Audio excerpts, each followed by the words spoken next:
ប់ដើម្បីជាតិ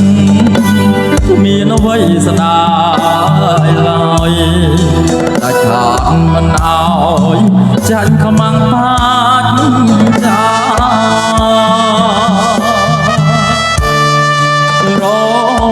លាយភ្លៀមទៅ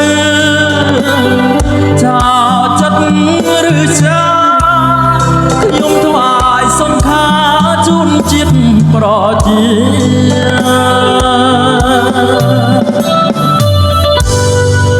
ពេលជាតិផុតទុកមកតាជួបវិញជាតិយើងតម្នេញគង់បានជួបវិញជុំកូនភរិយា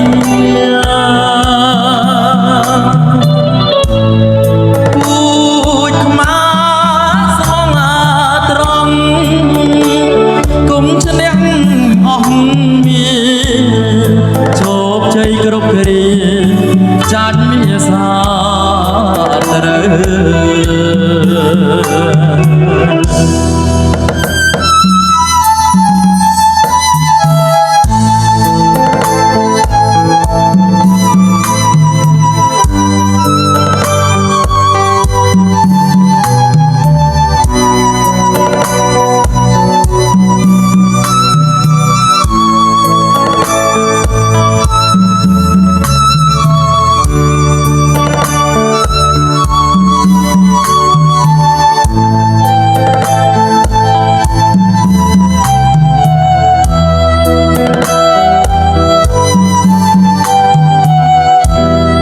ស្លាប់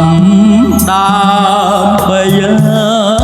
ជាតិគ្មានអ្វីស្ដាយឡើយដាច់ខាតមិនអោយចាញ់ខ្មាំងបាច់ចារ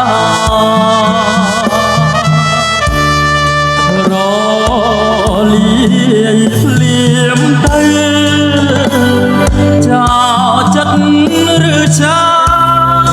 ខ្ញុំថ្វាយសង្ខារជូនជាតិប្រជាពេលជាតិផុតទុកមុខតាជួបវិញជាតិយើងតម្នេញគង់បានជួបវិញជុំកូនភរិយាពូជខ្មាស្មងត្រង់គុំឈ្នះអស់មានជោគជ័យគ្រប់គ្រាចាញ់មានសា